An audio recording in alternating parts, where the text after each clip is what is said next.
Black women since the 60s have always been the basis of political leverage and political power, especially since their consent to feminism, which enabled the acceleration of the democratic left, which supports and sustains capitalism. Okay. So they're instrumental for that. No one is more powerful in political leverage than the Black woman. And when the Black woman and the Black man were united, when they were together, no unit was more powerful than them to affect not only the nation, but the entire world. 1964 Civil Rights Act. Everybody comes and flip-flops over here for what our ancestors established, and made available to them to benefit from. The Statue of Liberty really means what it means because of our ancestors. But without covering of a husband, she now is usable by any mission. Now, before we get any further, please make sure you take the time right now and hit the like button.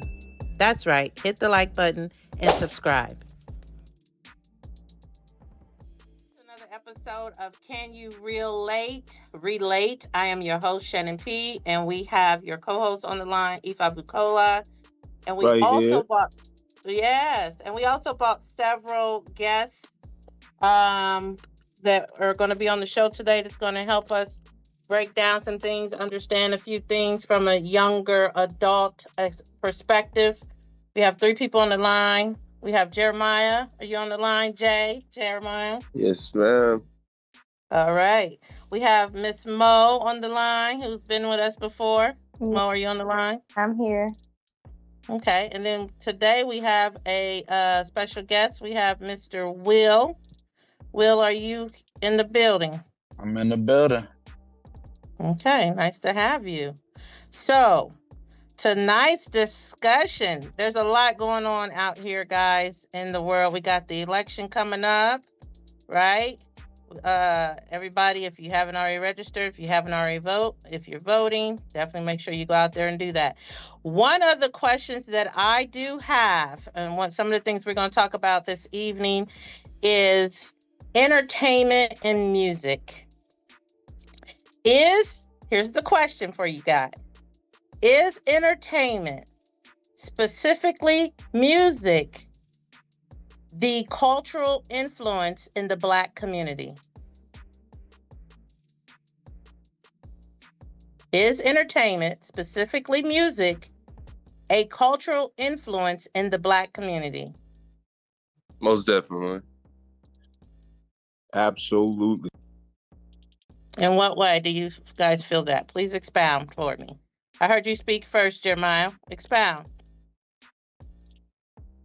I believe life imitates art. And music is a very, very powerful art, actually. And I feel like it's something people do every day, all day. And just hearing, it's like repetition, it's programming the subconscious mind, I feel like. So we take a lot of pride in music. I think even to the aspect that we look at our artists more highly than we look at anybody else in our life. Even our own parents. At sometimes we rather listen to an artist before listen to our own parents or anybody else that is probably of significance in our life. So I definitely think that definitely has a huge impact on our culture. Okay. Anybody else care to chime in? Sure. Yeah. Go ahead. You can go ahead. I want you to go first, Will. Okay. Cool. First, brother. Yeah, I like to essentially say the same thing. I agree that music is one of the biggest influences in Black culture. It's just all we know. It's all we hear. No matter what type of music, we're always going to hear something. I believe firmly that every song has a message. So we're learning from music on a consistent basis. That's how we teach kids. That's how we teach everything. So specifically for Black people, I think that our culture is primarily modeled by and after, and spoken to and by and after, our music. Okay. Now, Ifa Bukola, I heard you trying to get in there. What do you got to say? Yeah, I couldn't have said it better. You know, especially the fact that um, art does imitate life, but with our culture, we tend to imitate art with our life. You know, in the reverse. You know, it seems to be something that we not only identify with, but we identify through it. You know, what our relationships mean, how we are to show up and express ourselves, the choices, the decisions that we make. Somehow, the music was behind it. You know, and it takes a place in all of our expressions. You know, somehow, and we all relate to it. It's like a common language. And you know, it became so much so that we became a people that pushed, you know, a genre of music all the way through the world, you know, where all of the youth can have a single voice. So for the good and for the bad, you know, it definitely is something that we identify with deeply. Okay. But do you think that music influences our sense of self, our community? Meaning, I'm asking that because one of the things that I've been noticing is especially how one of the presidential candidates is using a lot of entertainers, specifically music entertainers from the hip hop community, the R&B community, to help promote and push her campaign, to quote unquote entertain the Black community to get their votes. And I'm curious as to why the need for the entertainment or the music, the free concerts, the everything that, you know, this candidate is doing. Why did they choose music? And that really is an eye opener to how much people feel like music influences the Black community. What do you got to say about that, Mo? So first, I would agree with everybody, and I would go further to say that it's not music is not just powerful because of the lyrics and the words, but also because of like unhealthy parasocial relationships and idolatry. So I think, you know, in today's age where of social media and just online presence, where people have like these parasocial relationships where they feel like they're friends with these people who don't know them and ride and die for them, I think that her campaign is probably taking advantage of that. You know, because a lot of people, even though you're very distant from those celebrities, you feel like, oh, if that's what this person believes in, then that's what I believe in too. And so I think she's just for her audiences in the way that she would. Yeah. You think she's doing well for her audiences? Going where her audience is. So if you know your audience is Gen Z, you go to TikTok. If you know that there is, you know, in today's day and age, a lot of younger people are, you know, kind of just aligning themselves with celebrities and have these unhealthy, irrational relationships in their brain where they are trying to replicate and duplicate whatever those celebrities do because of their idolatry, and convincing themselves that like they have some kind of weird online relationship with those people that they watch through a screen. I think that she's taking, I think both presidential candidates are taking advantage of that. Okay. Incredible insight. Thank you for that. Thank you. Yeah, very good. Very good. Thank you. Do you think that, and this is for everyone, do you think that music can help address some of the social and political issues in our community? And if so, how is it effective? For sure. How would it be effective? I would like to speak on that. Because music is such a big influence. I was actually just having this conversation the other day. I was talking to my uncle. I was telling him how we believe that, or what I've seen and observed, and just amongst my peers, is that they kind of model themselves after the music they hear. And, you know, they end up going to crash out and, you know, do whatever. I was actually, you know, also one of those people that I believe rap music was real. So I thought the stuff that they was talking about was real. I can't say that's the only influence, but that was a big influence for a lot of the actions that I made. That being said, imagine if there was a more positive or a different type of message. I'm sure that it would have been able to lead me personally into another direction. Amongst the people who actually went over the edge, who were listening to those same artists, who believe their words, if we had them given a more scripted and a more intentional message, that it could definitely influence our people in a way better manner. I agree. Okay. Can I add to that? Sure. I'd also say, like, music has historically been a tool for the oppressed, like from the beginning, especially in the Black community, through the Harlem Renaissance era, Ma Rainey, even if they were getting paid 20 cents a song, it was the first time that they could maybe stand up to the white man or kind of position themselves to get into certain doors that they wouldn't usually be allowed in. And then, fast forward to the 80s and 90s, NWA, F the Police, Ghetto Boys, it's music, and especially hip hop. And I've had the privilege of learning in college courses about the history of hip hop and how it's really been a strong tool to fight oppression early on. And I think that the message has been lost for sure. So I agree with Will in saying that we could definitely utilize it better. But, overall, yes, it's definitely a strong it has a strong ability to be used politically. It has a strong ability to be used politically. I'm glad you said that, Mo. Because of also what you said, it's always been in our history. It's our culture, right? It's in our DNA, if you will.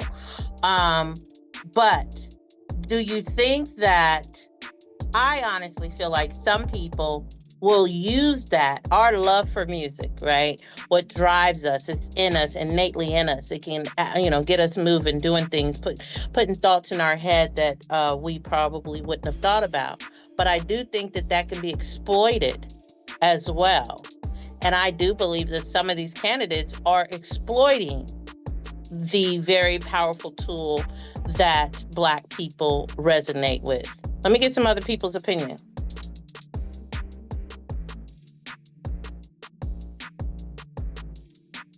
Hello.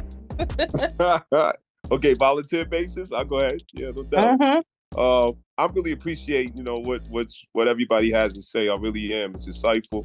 I'm glad that you're hosting this, that you're having this. It's a real eye opener if someone wasn't aware, and it's a good reminder, for those who are aware. But hip hop was like New York, where I'm from. Okay, New York City, hip hop is like it's like life. You literally live by it, and with hip hop starting in South Bronx, Bronx River, it started like a vehicle to push culture, celebration and culture, the two. And it used to be the means that we kept ourselves enlightened, we kept ourselves politically aware, we kept ourselves on the same page. It was a sounding drum, and it's like a daughter that we gave birth to, and we raised her, to be, very special for us. We celebrated her, we were proud of her. But then when she got into the arms of a certain people, who you're not allowed to mention, their names no more. It got into the hands of a certain people who derailed it, who infiltrated it, and that was the beginning of NWA, which was the beginning of the demise of the original message or intent of hip hop, because we didn't create it to harm ourselves, It was Kool G Rap, who was probably the first, modern gangster rappers, in New York, because New York, we didn't really have, the Bloods and Crips and things like that. It was more like crews, but Kool G Rap, he, started the first type of that energy, that we knew of, the Queensbridge rappers and different things like that. But outside of that, it was always a message, and it kept us all on the same page. It kept the awareness and the consciousness growing, the pride of being Black, celebrating being Black. And just as some of the young people here mentioned, poverty was something that we didn't necessarily celebrate, but we made pride out of it. We made pride out of the struggle. We made pride out of the difficulty, even to the point where people who didn't come from struggle they wanted to pretend like they came from struggle because it was so glorious. You know, it's like turning coal into diamond and turning, you know, lead into gold, you know. And I think that's a great demonstration of the cosmic power that we have. If only we can become more intentional about it and protective about who we allow to influence it, you know, it can remain our power, you know. So I love to hear the awareness that's up here, though. You know, it's awesome. Well, let me ask an artist. We do have an artist on the phone, maybe several.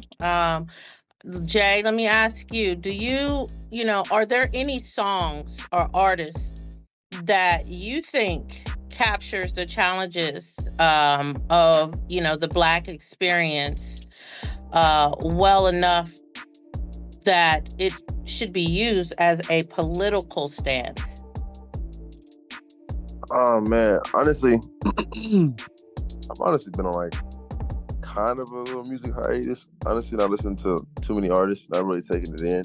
I actually just seen a video today where someone was speaking about like saying music was an issue, how music reflects each time, the times, based off of like even in history, it's been shown that back even in classical days, like that's kind of the era they were in. That's kind of how life was at the time. So music has always reflected times.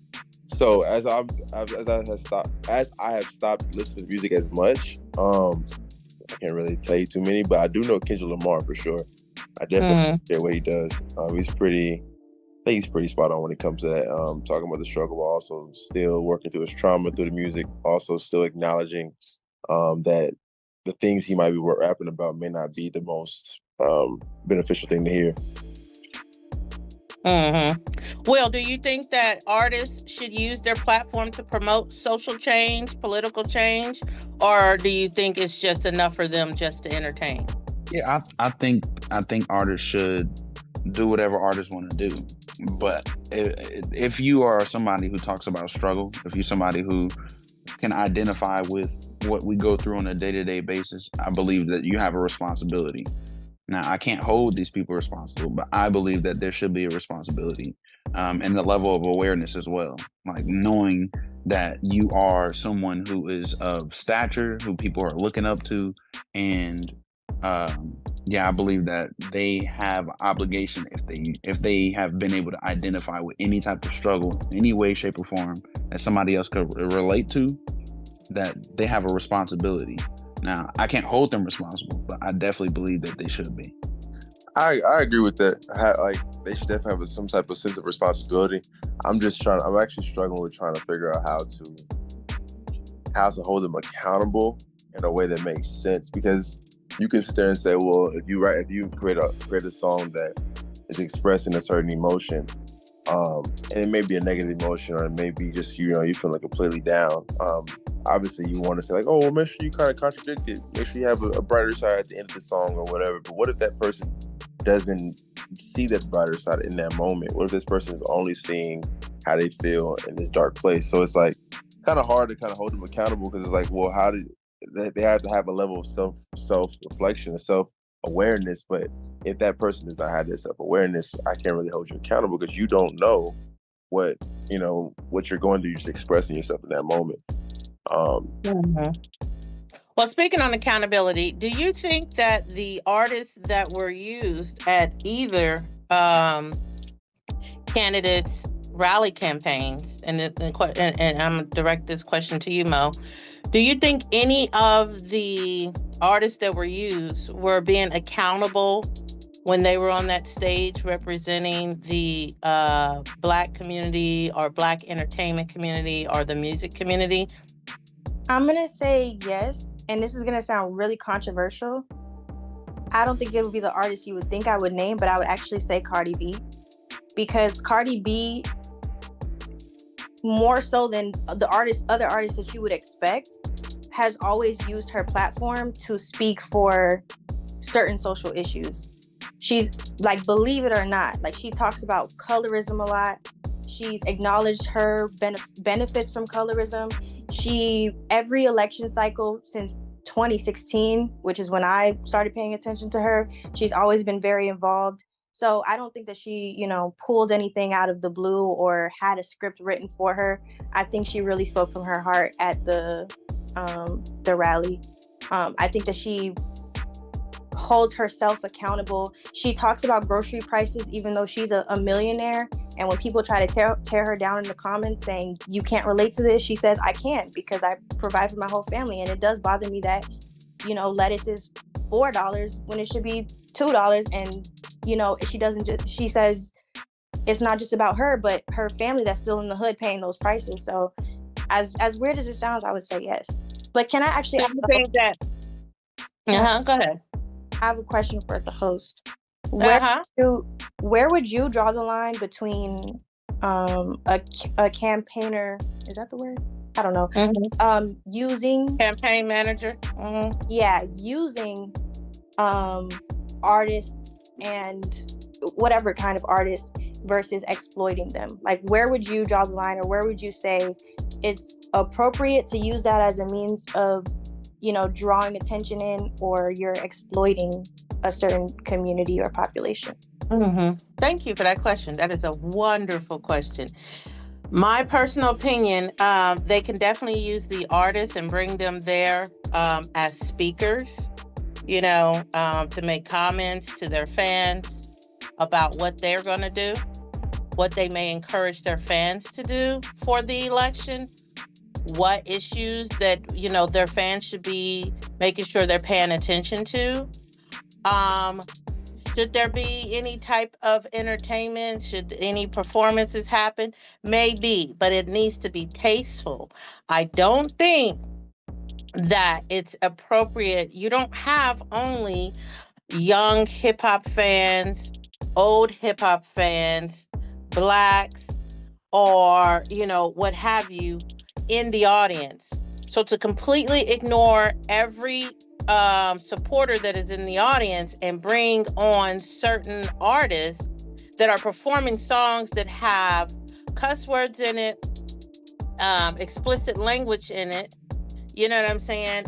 Not dressed appropriate to be representation of the Black female, let me say that, the Black woman, or just Black people in general, or professionalism, to come on there like that, I'm not in agreement with like that, because you are still representing, if they bought you here, they bought you here obviously because they think you're representing, as one of y'all said earlier, the younger crowd, right? The younger audience. They know, okay, so you don't need to come up there and show younger people, this is how you dress when it's time to take care of business. This is how you speak when it's time to take care of business. No, I don't agree with that. I think they were being exploited. I think they were encouraged. Oh, just be yourself, just be an artist. But this is not a concert. This is not your paid fans paying for you to do a concert. This is business. This is lives at stake. This is our whole entire country at stake. And I feel like they were used to lure us asleep and to keep us asleep as Black people who love music, who love to be entertained. And, if Kamala can get, Sexy Red, or I'm sorry, what's the young lady that the other artist, it wasn't Sexy Red, Glorilla, she can get Glorilla or Cardi B or Beyonce or what have you, and she cool, that has nothing to do with policies. If Donald Trump could get Amber Rose and whomever else, that has nothing to do with policies. But you see, Amber Rose didn't she got on there and did a speech. Cardi B did a speech. I respected Cardi B, although she kind of flatlined in the beginning. She was very nervous, understandable. But, but I commend her for taking that chance and not necessarily trying to go out there and sing WAP. You understand what I'm saying? Like Megan The Stallion did. I just think that, yes, we were being exploited. You have to do more for us, I feel like, any group of people, to earn our trust to run our country. And bring in several artists that didn't even have enough common decency to respect themselves on a national stage or international stage is, to me, insulting. It's very insulting. That these artists are more than just an artist. Outside of them being musicians, they are people in their private lives. Cardi B was able to relate as a person because she talked about the groceries. I seen the speech. She talked about things. She was able to relate even when she got nervous and forgot what she was going to say. So And a lot of people can relate to that. So I respected her standing there as a person. Hey, I'm here to talk to you guys. Everybody else, for some of the songs they sung and the words that was included, I was horrified. Anybody else want to chime in on that? Thank you, Mo. That was a very good question. Sure. So I noticed in the beginning of that speech, she was waiting for, some lady named Patience, to bring a phone so that she could, have a message. She didn't, it wasn't necessarily from the heart, but maybe she wrote it from the heart. I don't know, but she said she wrote it down on her phone. She right, had forgot it and she needed to read it. Yeah. Okay. So, but what it seems like is that where the line could be crossed at is rather not you're winning a vote or consent, or rather not you're manufacturing a vote or consent. So when you bring out artists and overwhelm people with constant artist after artist, now I'm starting to think that, okay, are you trying to short circuit the judgment of people, the intelligence of people, and go straight to their nature, their instincts, their emotions, through music, because that, our people can be very, artistically driven. You understand? So it's more like they're trying to manufacture the consent rather than win the consent through awareness, intelligence, proposal. Tell us what you're going to do for us, and not tell us stories about, when I was a little girl, or, constantly talking about abortions. You understand? The same things. People ask you questions and all you can talk about is Donald Trump, So, people want to hear and, information, data, intelligence, the direct answers to questions, practical information, logic, data, facts, honor us as intelligent people rather than, emotionally driven people.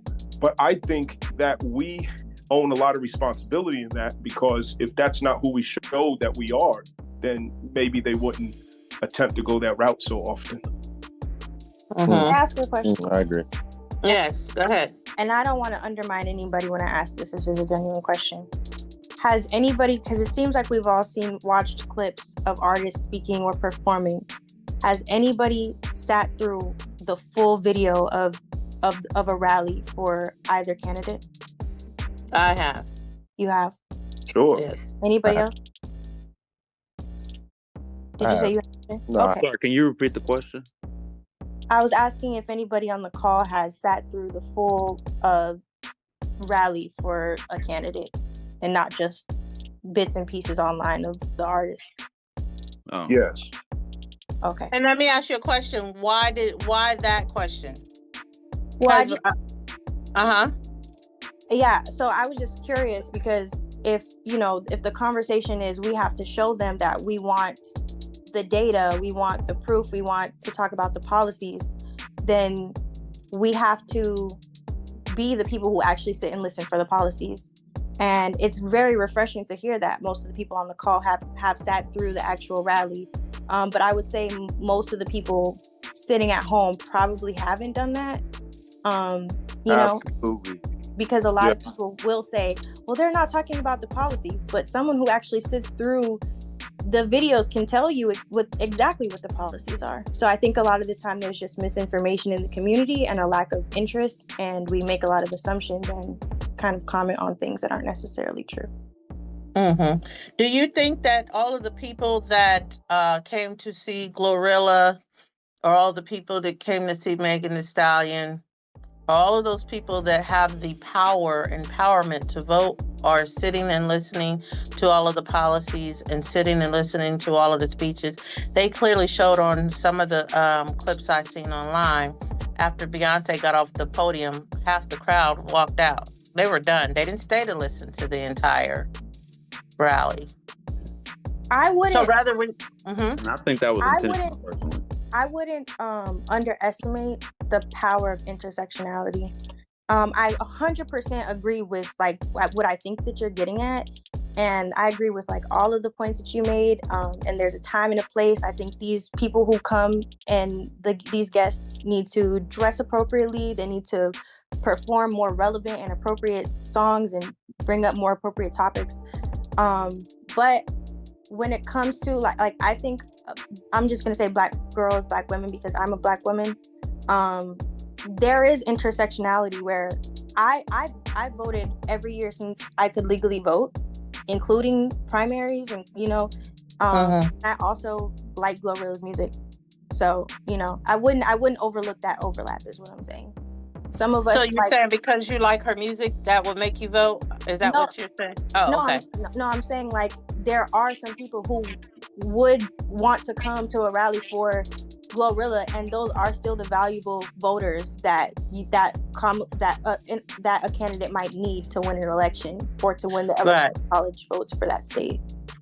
Right, but what is Glorilla offering those voters? That's what I'm saying. Outside of free music concerts.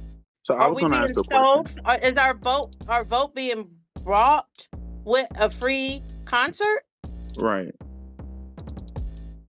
Well, so now music has always been a strong, believe it or not, political and community influence, especially for the Black community.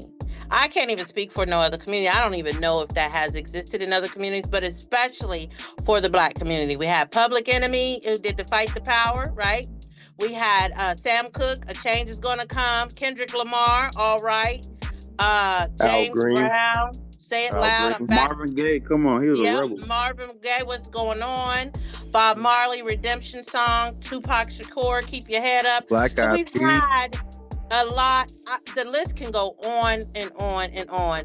We definitely have had a lot of artists who have been there to talk about the struggles in the Black community, struggles in our community, the political aspect. So I say all that to say, outside of those specific people and those songs, do you think that there could have been an artist that they could have brought on the stage, preferably, that could have had, and this question is going to be directly to you, Ifa Bukola, that could have had more of a influence, like a cultural anthem for our community, that speaks to the challenges that we face? What is your opinion on that? Okay, well, I have probably a controversial opinion. And my opinion is, if someone is that in tune and aware, then they probably wouldn't be speaking on behalf of that rally. So that's what I think. Oh, you're going to have to elaborate on that. On that specific rally or any political rally? Well, not any, but it's specifically the rallies where we tend to see a reoccurring theme of entertainers, an overwhelm of entertainers, specifically, female entertainers. I believe there is, most certainly an agenda, going on, obviously through feminism. I'm not shy to say that. And also, if a person of real logic, objectivity, critical thinking really makes the presentation, I really doubt that it would be in any type of support or favor of that campaign. If anything, will be revealing of that campaign or exposing of that campaign, because cancel culture came from that campaign, from that world, which directly opposes truth and evidence. So if you're bringing truth and evidence, it's not going to come from there. It's going to be most likely against that, because their job through the media, through that left wing, is to stop and block the expression of truth, and evidence. Well, you spoke about the female artists. Do you, or what influence do Black female artists have in shaping our cultural standards? Do you think, they have a unique challenge or contribution that they need to bring?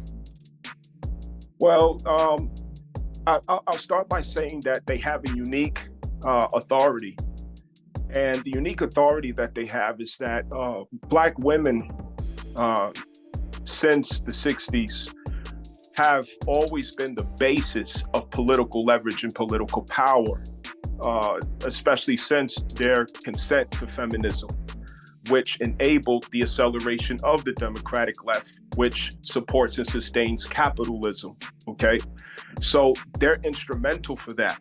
No one is more powerful in political leverage than the Black woman.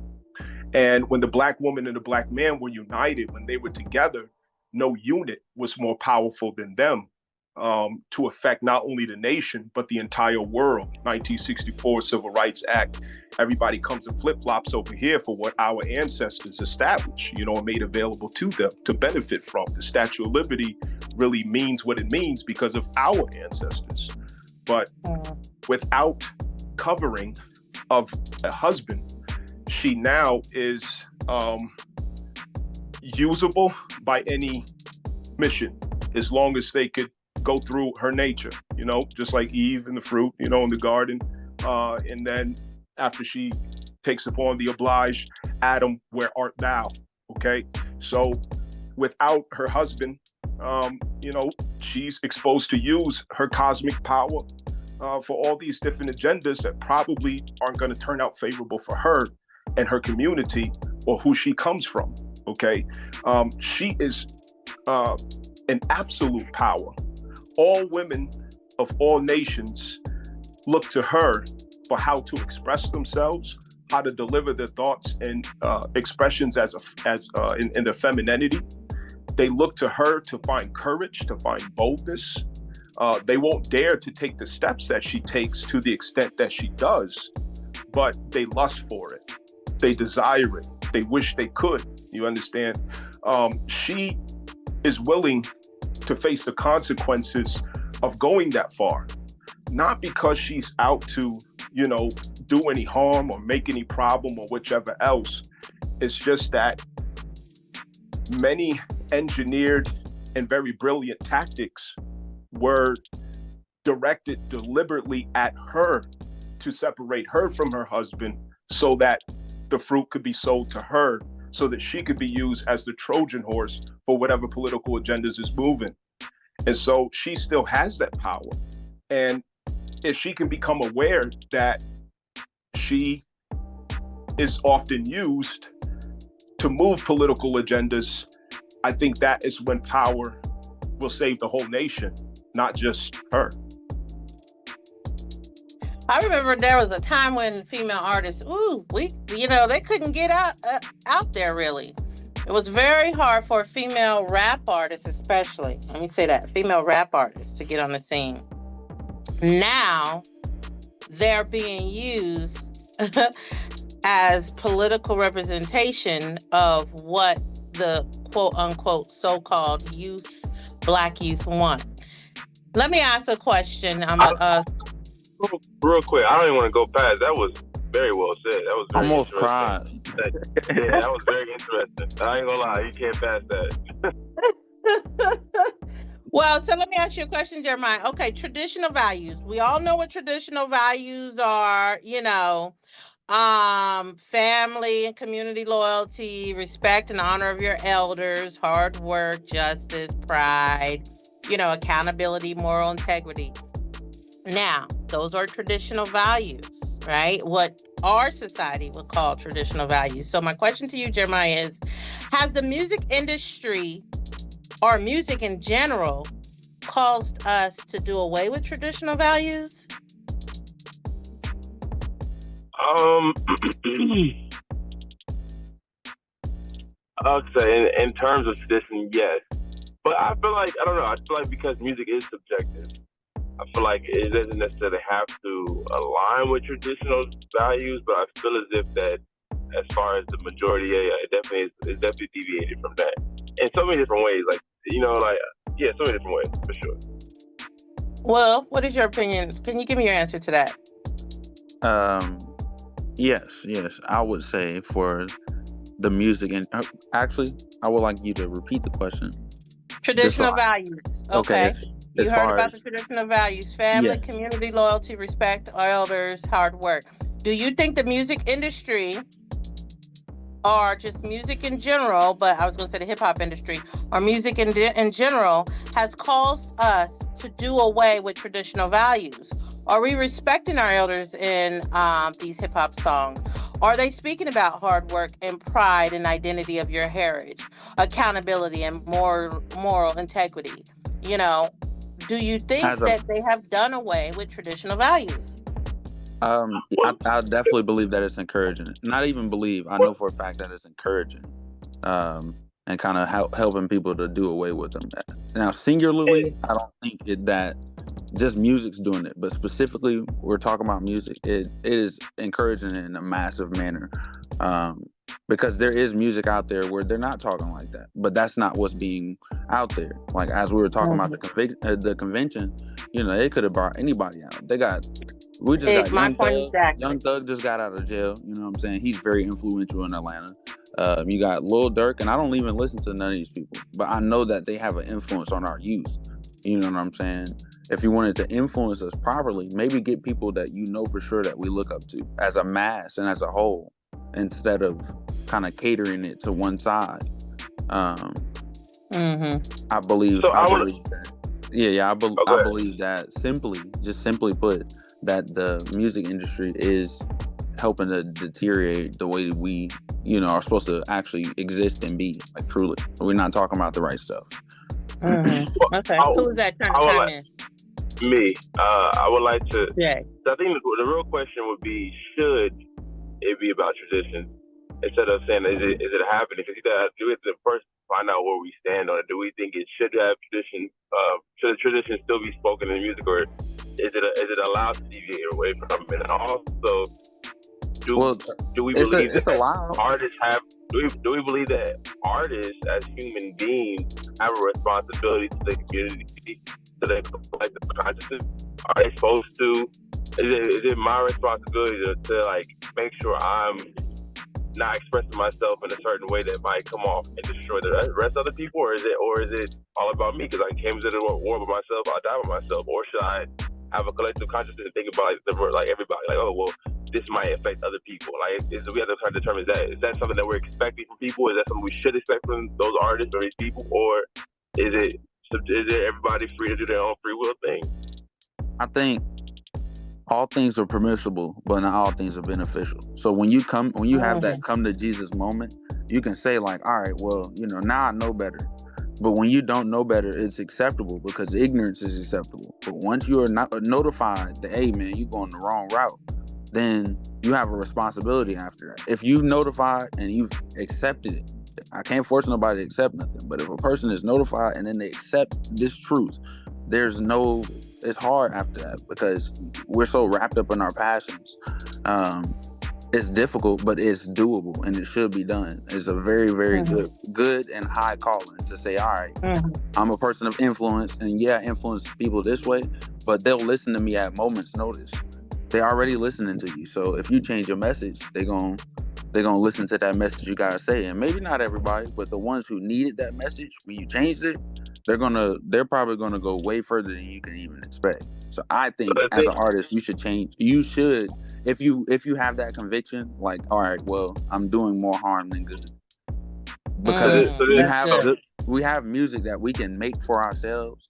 I have tons of songs that will never see the light of day because it's damaging as a whole. I had a friend call me when I was like 18, 19. He was a little bit older than me. He said, hey man, that song that you just made, man, made me want to go spin a block. I swear that was one of the last times I made a song like that. I can't make this up. He said, I wanted to crash out listening to that. I'm like, oh no, I can't. I'm responsible for death at that point. Accountability. That's what I was talking about, Will. Yeah. That's exactly what I was talking about. Let me ask you a question, Will. Do you think that Black music has either united or divided our community over the generations?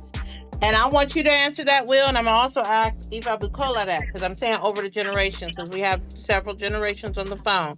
But Will, in your opinion, as a young Black male, do you think that Black music has either united or divided the community over generations? And I got somebody that's got a echo. So please mute yourself or be careful with that. Am I echoing? Do you hear me? No, go ahead. Okay.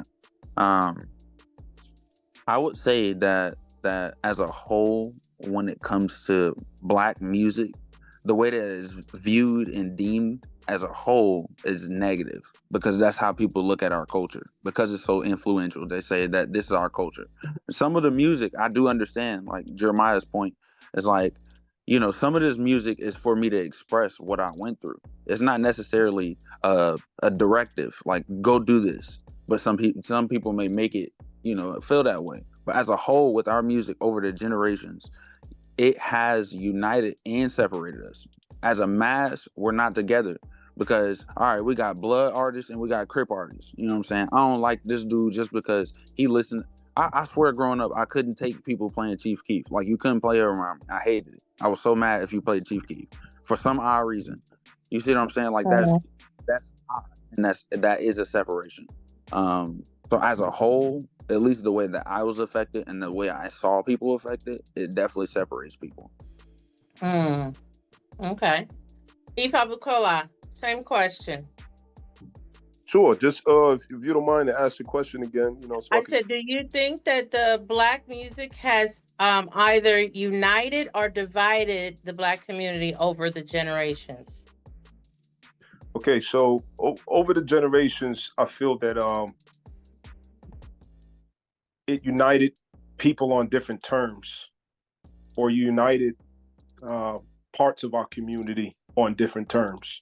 And what I mean by that is, there was a time where, for example, R&B music, love music, things like that, that was the thing. It was big, and there was definitely a united spirit about celebrating that kind of music. The R&B, the bands, the groups, all that other stuff. But when agenda is behind it, then it unites entire generations. In other words, like the teenagers to mid-20s, they target these groups generation by generation, and they pick artists according to what their agenda already is.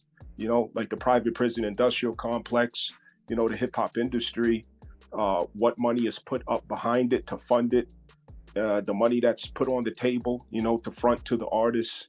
Okay, I need you to make music like this. I need you to talk about this. That started with the NWA, and it started uniting certain attitudes among us that separated us into, those lower frequencies and people who, didn't care to hear that. So I think it united us on things that might not be healthy for us. And that's only because of the agenda behind it. But without the agenda behind it, I think it's just simply art. And it should be as the artist sees it.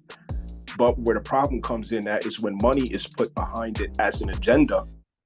I think that is what makes it dangerous. That's what makes it divisive in how it divides or how it brings together. It makes it divisive. Let me. I want to ask a question. Do you guys think that it's worse because due to us not having visuals, being able to see, like due to technology advancing now, like before, you only used to hear like people on the radio or over a speaker, and you never really seen how they were dressing, how they were acting, how they were doing. You feel like does it matter that now we can see them visually, social media, videos, kind of like see them put this persona on about who they are, what they are as a character now? Is it a difference now, or is it just the same? I just only hear them audibly.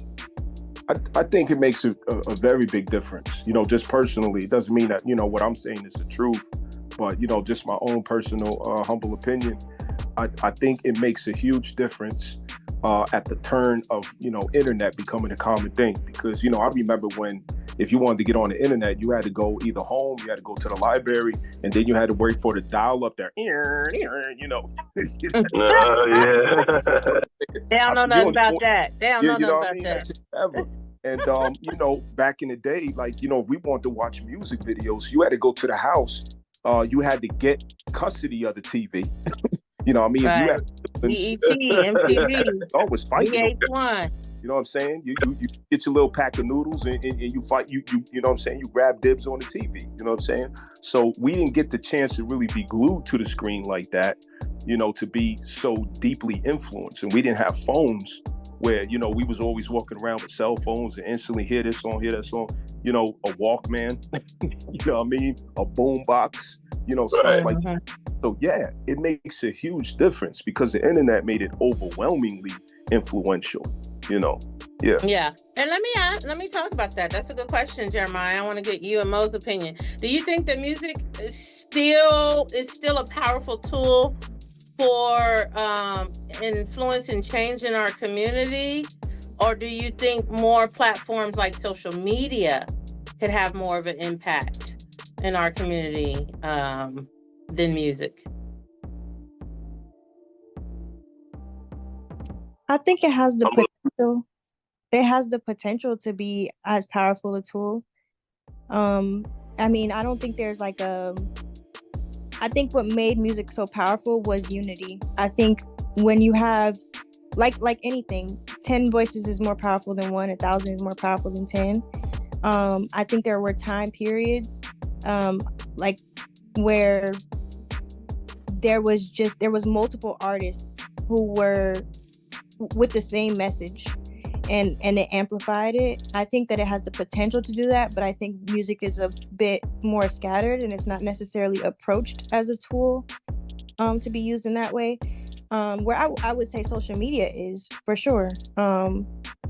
Social media is so smart now. Like the algorithms are insane. I've actually met most of my friends in the city I live in through TikTok, and it's just because the algorithm, for us to have all landed in the same comment section, that video, for us to have made it to that video, we already had the same interests. We already had viewpoints on everything.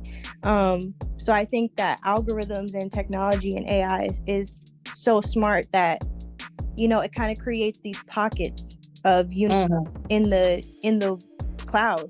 You know, able to like amplify conversations a lot more than you can with music nowadays. Jeremiah, you think the same, or what do you think? Can music be still a powerful tool, or will the rise of social media take over that? I think music nowadays, but it's pretty bad. Like it's not even like the music can do it by itself anymore. There's definitely some nice artists out there, but they're not really getting that screen time. They're not really getting that play time because there's other artists that are using social media and music, and like visuals and music to sell the idea of their character they're putting on, this persona they're putting on. So I feel like it kind of goes cold. I mean, good music, yes, but some of this music, when you first hear it initially, you don't like it until you see who's saying it and what they're trying to go for visually. So I just feel like I do agree with Mo. Social media I think social media would be more powerful than music eventually, just because sometimes this music doesn't really work without the social media or without me seeing what you got on, what are you doing in the video, how many bad girls are in the video, I want to see the money you spending, because if I don't see it and then the music's not even really doing it for me, then I really don't care. I'm not gonna. Me personally, I've even the social proof. I've even like scrolled and heard this song in the video. I'm like, boy, this video, but this song is but then I went into the comment section to see all fire emojis. So that made me go back from the social proof, made me go back and rewatch the video and then try to find what was good about it. I'm like, oh, okay, I guess I see the vision. And now I'm starting to be convinced that this is actually kind of good, when the original thought was, nah, this is not a good song. That is very. So you guys talked about the You guys talked about the youth. Jeremiah, you just mentioned the youth.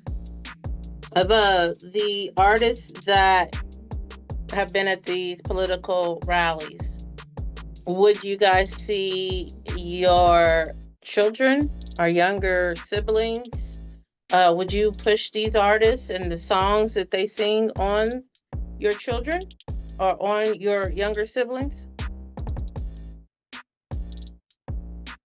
Don't speak up at once. I'm gonna go. Man, Let me do roll call. my Let me do perception, roll call.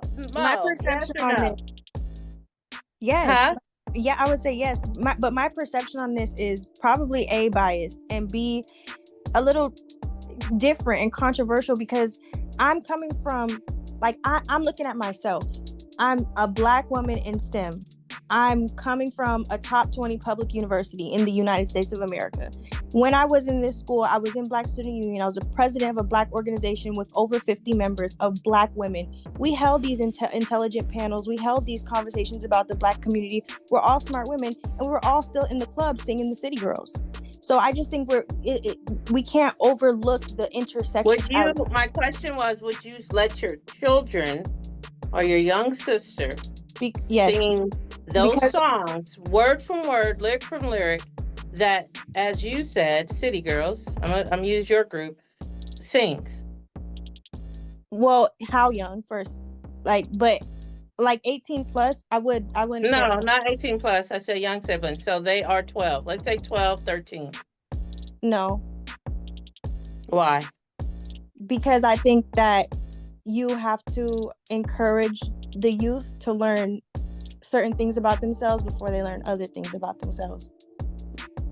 So you got to make that more clear for me. I'm sorry, I'm not understanding that. So I just brought up, I was president of an organization called Sisters of Service. Mm-hmm. Every week we mentored young girls at a community center. I mentored these girls every single week for 3 years straight, or 5 years straight, actually.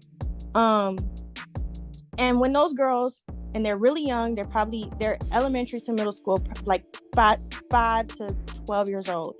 When they would be in that room, start twerking, I'd be like, hey, cut that out, stop that. And not necessarily because I think twerking is wrong, because if you're 21 and you're doing it, that's your business. But I don't believe in just telling kids, don't do that because you're young. I like to explain myself. There are things you need to. I want those girls to know that they're smart first. I want them to know that they're beautiful, that they're strong, that they have a voice. There's 1,000 things that I want them to know about themselves before they know that they have a nice body. So no, I wouldn't encourage it at that age. But later on, I wouldn't have a problem with it, especially because I've seen, the type of person who can enjoy that music and still have a successful career or have a good head on their shoulders. Okay. Will, you got children. Would you? No. Absolutely not. No. Okay. There's All no right. way. I remember when Sexy Red first started popping off, I said, if my daughter starts singing these lyrics, I'm going to fight somebody. That's how I felt about it. Because, no. To Mr. Sir's point, earlier, as far as the Black women being so powerful, I just disagree. I think that Black women need to be with us, you know what I'm saying? Saving us, because we in the club looking for y'all. And y'all in the club just having fun. And they like, shoot. Man, I done been in the club and I see, I'm a dancer. So girls start shaking butt and all that. Back in the day, I'm trying to see what's up. I'm trying to dance with you. You know what I'm saying? And they don't dance with us. They dance with each other.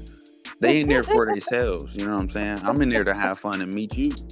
I want a Black woman personally. You know what I'm saying? My mama a Black woman. So, I think that it's no, absolutely not. We're going to stop it, and we're not going to even encourage it at 18 or any other age, because it's a contradiction. You know what I'm saying? I can't make you morally upright and you're singing songs about not being morally upright. That's like, I just can't. To me, I can't fathom it. Now, maybe somebody else can, but to actually truly go up and stay in tune with those traditional values that we talk about, no. You know what I'm saying? Okay. No. To Mr. Sir's point, earlier, as far as the Black women being so powerful, I just disagree. I think that Black women need to be with us, you know what I'm saying? Saving us, because we in the club looking for y'all. And y'all in the club just having fun. They like, shoot. Man, I done been in the club and I see, I'm a dancer. So girls start shaking butt and all that. Back in the day, I'm trying to see what's up. I'm trying to dance with you. You know what I'm saying? And They don't dance with us. They dance with each other. They in there for themselves. You know what I'm saying? I'm in there to have fun and meet you. I want a black woman personally. You know what I'm saying? My mama a black woman. So, you know, I think that it's no, absolutely not. We're going to stop it, and we're not going to even encourage it at 18 or any other age, because it's a contradiction. You know what I'm saying? I can't make you morally upright and you're singing songs about not being morally upright. That's like, I just can't. To me, I can't fathom it. Now, maybe somebody else can, but to actually truly go up and stay in tune with those traditional values that we talk about, no. You know what I'm saying? Okay. Ifa Bukola, you have children. Do you think that those artists would be in some of their songs that was at some of these political rally campaigns, would it be something you would encourage your children or your younger siblings to listen to in word, you know, mouth word to word? Well, I certainly wouldn't encourage them to, but I also wouldn't, you know, necessarily prevent them from, because I would want to help them to exercise, you know, the critical thinking and judgment, you know, their insight, you know, as they go whatever pathway that they, you know, feel inclined to go. You know, I would just want to play the role of, you know, giving some pushback and some, you know, challenge, you know, to their judgment about it, you know, their opinions about it or whatever else, without telling them what to think or without telling them what to feel. I would want to, you know, challenge them to get them to exercise, you know, some depth in how they think and feel, you know, as they listening to it or experiencing it, you know. And okay. Now also wanted to answer that interesting question too, with the opinion that you had about the comparison of the artist to social media. I think it was. There's some great, you know, replies to that. But what I was thinking is that as of lately, with the wave of stars falling from the sky, you know, a lot of artists are having exposures, downfalls, you know, the whole industry overall has been under sharp scrutiny, you know, by the public. You know, it's like a revelation is taking place, you know, what people are seeing through parts of the illusion that really kept a lot of minds subject to that, you know. And what I'm looking at is that there's a strong possibility of people no longer being as impressed by musicians as they used to be, but influencers probably taking more influence, you know, obviously over the, you know, the perceptions and, you know, behaviors of people more so than the artists, you know, because we can't even name all the artists, you know, that are having a downfall, you know, in the past 2 years. You know, it's just back to back to back to back, and people are, you know, having a you know, moment of revelation, you know, about the whole industry. You know, They really are. And it's very interesting that, you know, majority, I will answer, I would definitely not want my children to word or mouth though a lot of these songs, especially from the artists that was at some of these rally campaigns. I think if I had took my children to any of those campaigns, I'd have been, you know, horrified at, oh my God, you know, what they're seeing and what's being rapped on stage. I do feel like the role of music does shape our Black youth and their identity today. It really does. As to previous generations, I think that it reflects them in a more of a negative way than what music used to do in our previous generations. I want to get your comment, Ifa Bukola. Do you think that music is shaping the Black youth's identity? The role that music has today, this today's music, is it shaping our Black youth identity? Well, in a positive or negative way? Well, I think we're coming out of that phase of ourselves where music was shaping our identity. Most definitely, you know, behind us and in the present moment, you know, that's exactly how it looks, and that's exactly how it feels, in my opinion, you know, from my perception. But I really believe that we're coming out of that phase, you know, culturally and, you know, generationally. I think we're coming out of that phase where now people are going to, it seems like there's going to be more of an introspect to, you know, challenge, you know, the self to find out what is my authenticity, because what these guys are doing, what they're into, what's behind them, what they participate in, I just can't get with that, you know. There's a lot of exposure, and that exposure is very insightful, it's enlightening, and it's going to have a very big difference on the opinions of the people, you know, as it relates to artists, you know. They see it. So I don't think that it's going to have the influence that it used to have, you know? Well, we definitely going to get ready to wrap up this podcast. I appreciate you guys' time. My last question, if you had, and I want to hear from everybody, everybody's got to give their one opinion. If you were a campaign manager and you had to put together a campaign rally, and there had to be some entertainers or guest speakers or what have you, what would be the one person you think would be more appropriate for a political campaign rally? I'm going to start with you, Mo. That's really difficult. Like, who do I think would be the most appropriate? Honestly, I don't think that there's any artist that I feel is responsible or portrays themselves as educated enough to have that conversation. But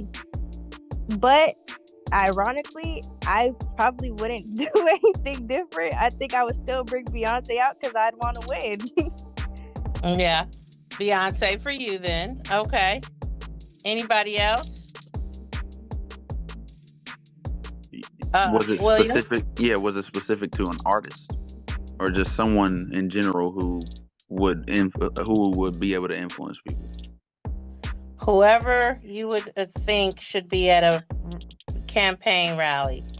At a campaign rally, I wouldn't bring an artist because they want to help maybe, but they can't. You know what I'm saying? So yeah, I want to hold them to that responsibility, like we talked about, but we kind of can't because they signed a contract saying they can't. So I don't know. I wouldn't pick any artist. So what do you all think could be some areas of concentration, you know, for your generation? Say, okay, I'm the next president, and there could be some changes that I could do, you know, or that I can make. What do you think are some of the most effective changes that I could make as a president for your, you know, looking from the view of your generation as the 20-something-year-olds, you understand? If that's not too broad of a question, I'm just curious. Get more of us in office, in different offices, in different capacities. More of us need to be not just voting, but a part of the movement, you know, a part of their system, you know. When you say us, you talking about the youth? Yes, I think that we should get more youth involved with politics, like not just trying to vote, but actually trying to be policy makers and, you know, helping to encourage, because who knows better about your problems than somebody who's going through them. You know, if we're all youth and we want to help with the youth, because that's where, you know, we're the next adults. I would start trying to get us educated on politics like ASAP, and start promoting getting us into office at a younger age in some of these different capacities, whatever that looks like. This is them trying to get y'all involved. Will they bring in Sexy Red and Glorilla? Sexy Red is not invited unless she is signed, unless I can get her out of her contract to talk about what I want to talk about instead. Because I met this. It's crazy. I met a producer. You know that song by, you know, The Box. What Roddy Ricch, The Box. I met his producer at an event, and you know, he was talking about how one of these artists, he wrote a song for her. Like, he don't got no business writing no song for her. She need to be writing her own music. You know, she a lady. She should talk about lady stuff the way she think about it. But No, the song, and then he played it. It was just the nastiest, raunchiest stuff. So yeah, Glorilla and Sexy Red, they could come if they can get out of their contracts. I'll sign a contract with them and say, all right, these are the type of messages we're gonna talk about. They gonna be like, okay. Yeah, I personally will focus on capitalism, trying to save us from the cycle of capitalism and greed, corporate greed, and whatnot. I feel like oftentimes we're taught, we look at politics in America, in the Western world, through this lens of like it's just binary, it's this or that, and both of those parties are really on the same side of the fence, almost to a point where we don't look past it or see what's really outside of that. And to the point of like literally this entire conversation, the artists and the distractions, it all keeps us in that cycle. So I would address like the fraud in the government. I would address the fact that politicians should not be able to vote on stocks that they're quite literally invested in. I would put more young people in office, and I'd try to fix the what's the word I'm looking for? Just the brokenness of the system. I absolutely I really like that idea that of having more young people in office, because we need fresh minds, we need different approaches, and we need a futuristic perspective about things. Because when you got the same stubborn, old, dried out people in office all the time, you know what I'm saying? It's like restricting, it restricts the growth of a nation, and we keep going in that same cycle, like what Mo was talking about. We go in circles and cycles. Along with that, we need new, fresh minds, young people, to say, hey, this is a good idea. Hey, we don't need that no more. We need this, because young people should determine where we need to start taking risks, where we need to start, breaking away from something or merging onto another one. And we need a diversity of young people, Right. All colors, all religions, all walks of life. Absolutely. To run this thing, Yeah, we need elders, of course, to be there, all right. Yeah. But we need input and opinions, insight, and perspective of young people. Yeah, and it's not ageism, and we definitely respect our elders and need our elders. But it's people who were born before integration of schools, and people who were born before women had the right to vote, who are still making the calls, making policies. Yeah, that's right. Absolutely. So we got Jeremiah back on the phone. Jay, what is your if you had the ideal person, if you was putting together a political rally campaign, who would be the ideal entertainer or musician you would invite? Ideal entertainer or musician. I wouldn't even do no I do musician. I'll definitely do probably Kendrick if he could. If I had to do musician, for sure. Him, who else? I'll do some like. No, you just needed one. We just needed one. Okay. I'm sorry, no. Kendrick Lamar. That's who I chose. Yeah, we just needed one. Okay, very good, very good. Interesting. Wow, this was an incredible conversation today, guys. Thank you so much. We have explored so much how the hip-hop genre, our music in general, is revolutionary, how it affects our community politically, as well as systematically, and all of that. We thank the listeners. We want to thank you guys for tuning in and joining us as we unpack the deeper levels of how music has impacted our culture and our values. We hope that today's episode not only deepened your understanding of, how music influence our culture, but also remind you of the importance of holding on to those values that matter the most. I want to thank my special guest and for being in and tuning in with your opinions and everything. I look forward to speaking with all of you guys. Once again, thank you, Ifa Bukola, my co-host. Thank you all again. We'll see you next time. Make sure you like and subscribe and share. That's all that we have for you tonight. Good night. Peace. The views, thoughts, and opinions expressed by guests on this podcast are solely those of the guests and do not necessarily reflect the views, opinions, and positions of Shannon P., the host, and the business associated with this podcast. Shannon P. and the Can You Relate podcast crew are not responsible for any statements made by guests and do not endorse any opinions shared unless explicitly stated.